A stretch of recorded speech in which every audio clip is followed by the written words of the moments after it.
With digital tools, it is easier than ever to create, edit, and publish your work to the world. But there's a cost. It's also easier than ever to spread misinformation, and fake news has become a real issue in recent times. We see this with students. According to a Stanford study, only 25% of high school students were able to identify an accurate news story compared to a fake one. Students also had a hard time distinguishing between real and fake photographs, as well as authentic and staged videos.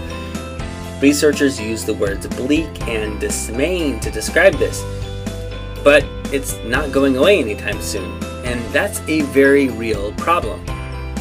So how do we fix it? Well, here's a 5-step process that I've used with students.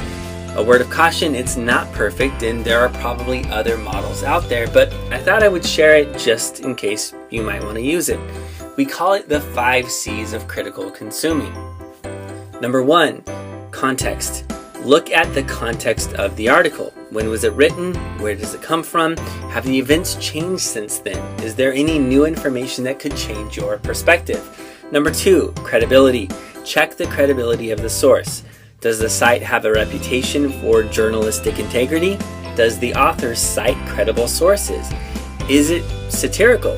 Is it on the list of fake news sites? Is it actually an advertisement posing as a real news story? Number 3, construction. Analyze the construction of the article.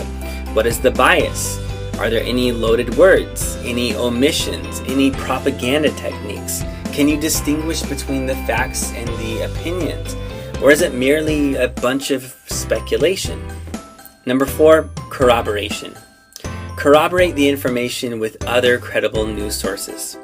Make sure it's not the only source making this claim, and if it is, there's a good chance it's not actually true. Number 5, compare.